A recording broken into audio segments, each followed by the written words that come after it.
Assalamualaikum and hi. So, dalam video yang last ni untuk mechanism of alkene, kita nak tengok mechanism untuk reaction hydration pula. Okay. So, as you know, as you should know, hydration adalah proses of adding water into an alkene. Okay. So, reactant kita akan ada alkene dan juga water. Produk awak akan dapat alkohol lah sepatutnya. Okay. So, this is the question. 2-methyl-2-butene, masih compound yang sama, reacts with acidified water to produce 2-methyl-2-butanol. Write its mechanism. So dekat dia punya equation dekat sini awak kenalah tulis 2-methyl-2-butene kan. So gitu. Okay, tambah dengan water. And then dekat arrow tu awak, sebab dia kata acidified water. And dalam reaction ni kena guna acidified water. Sebab kalau kita tak guna acidified water, acidified tu maksudnya ada kehadiran acid lah dekat dalam awak punya reaction. So kalau kita tak guna acidified water, so reaction ni tak boleh berlaku. Right? And macam mana awak nak tunjukkan yang water tu acidified adalah awak tuliskan sama ada H plus atau H3O plus. Tapi kita tulis H3O plus sebab H3O plus ni dia akan membantu reaction tu berlaku lah. Right. So produk yang awak akan dapat, so dalam water awak tahu kita ada H plus dengan kita ada H dan juga OH kan. Okay, jadi H dengan OH ni kita akan tambah masuk dekat one of these carbons. So remember OH akan masuk dekat carbon yang lebih stable, which is this carbon. H akan masuk dekat carbon yang banyak hidrogen ni lah. Okay.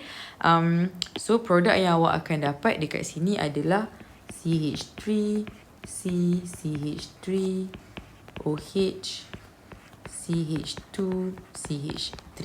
Okay. So awak tengok produk kita, macam yang dia cakap, produk kita adalah 2-methyl-2-butanol. So this is 2-methyl-2-butanol. Okay, sekarang kita nak start tengok dia punya mechanism. So mechanism untuk hydration of alkene ada 3 step. Step yang pertama is called formation of carbocation. Okay, so untuk yang first step ni kita nak hasilkan dulu carbocation.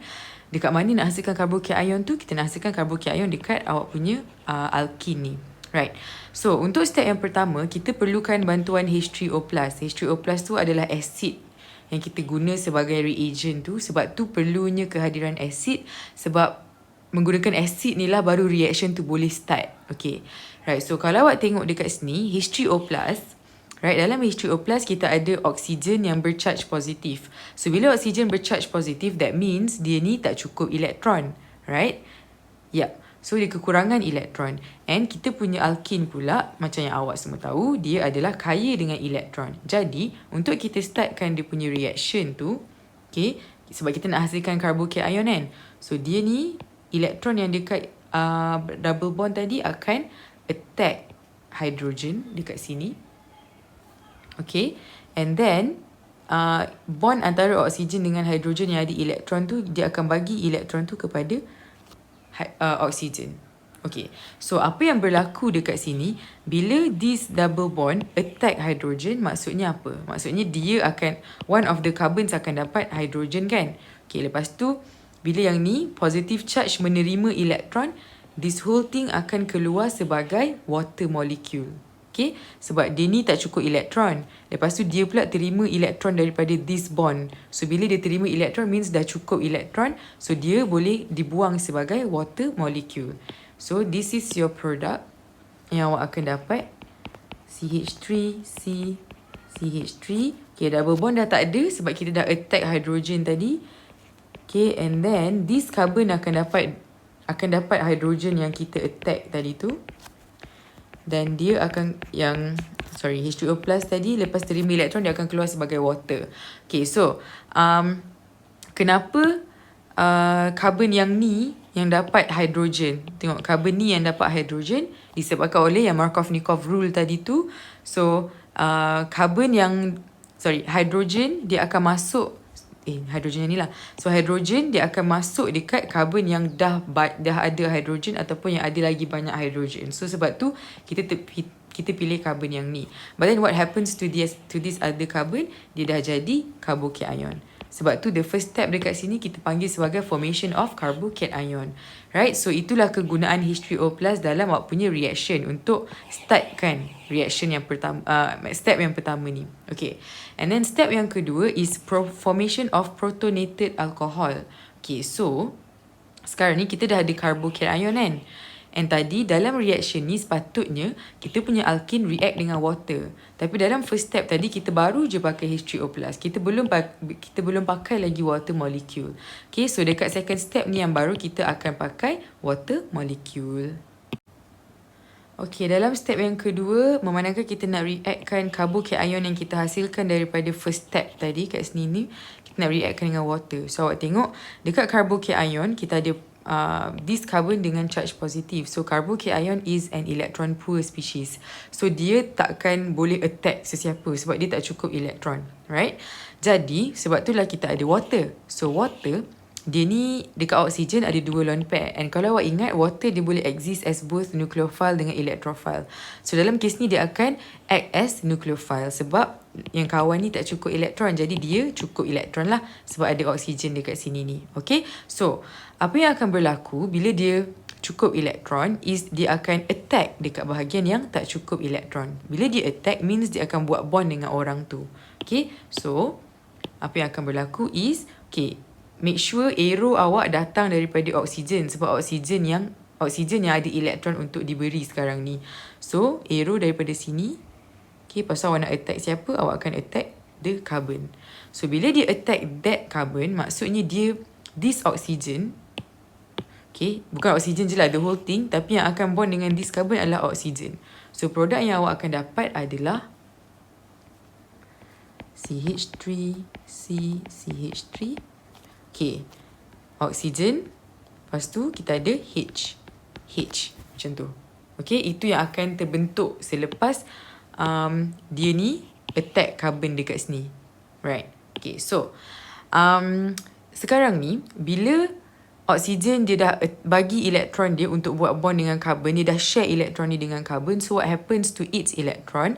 Tadi kan dia ada dua lone pair, kat sini dia ada dua lone pair.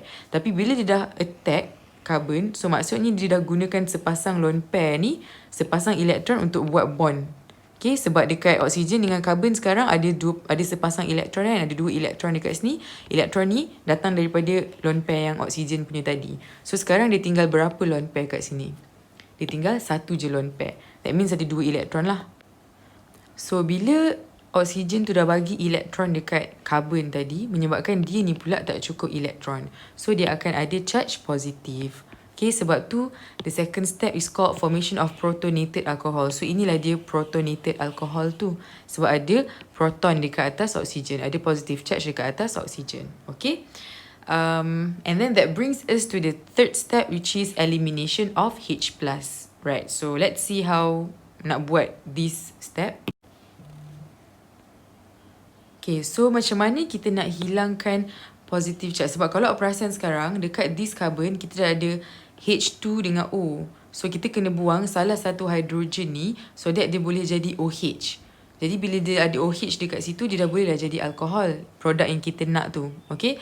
So, macam mana kita nak hilangkan positively charged ni adalah dengan bantuan water yang awak dapat daripada first step tadi.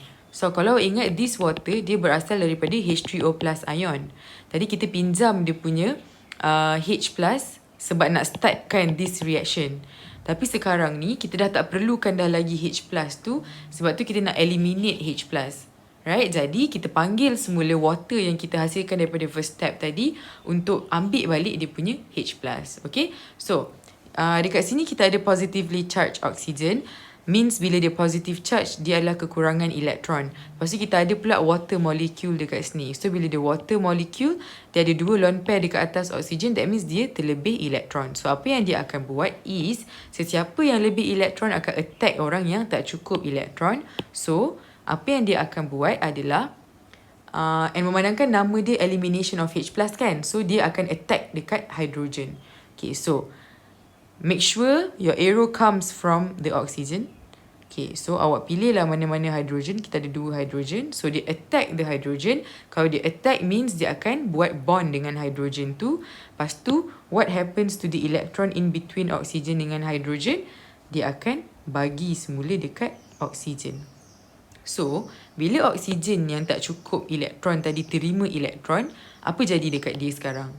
Dia akan jadi oksigen biasalah. Oksigen yang macam awal-awal dia ada tu. Okay. So, produk yang awak akan dapat dekat sini adalah so, CH3, C, CH3. So, sekarang dia dah jadi OH sahaja. Right? Sebab tadi kita dah buang dia punya hidrogen dekat sini ni. Ini dah buang. Ini pula dah masuk dekat sini. So, dia boleh jadi OH dengan tenangnya. Okay, lepas kita lengkapkan dia punya compound. CH2, CH3. Plus, okay, so kalau awak tengok, ni tadi dia dah attack H kan. So, dia dapat balik H. Jadi, dia akan kembali kepada H3O+. Okay, so dia lah yang acid yang kita guna awal-awal tadi dapat semula. So, kita cuma minta tolong. Kita minta tolong je untuk dia buatkan reaction ni. Tapi kita tak guna pun dia. Macam ni, dia takkan terlibat pun dalam menghasilkan produk ke apa. Dia cuma tolong reaction ni untuk berlaku. And so, kalau awak tengok dekat sini, awak punya produk tadi dia cakap adalah 2-methyl-2-butanol. So, mari kita tengok betul ke tak 2-methyl-2-butanol. So, OH duduk dekat karbon yang kedua. Methyl duduk dekat karbon kedua juga. So, nama dia adalah 2-methyl-2-butanol. Okay, so dapatlah kita punya produk. So, ini adalah mekanisme untuk hydration of alkene.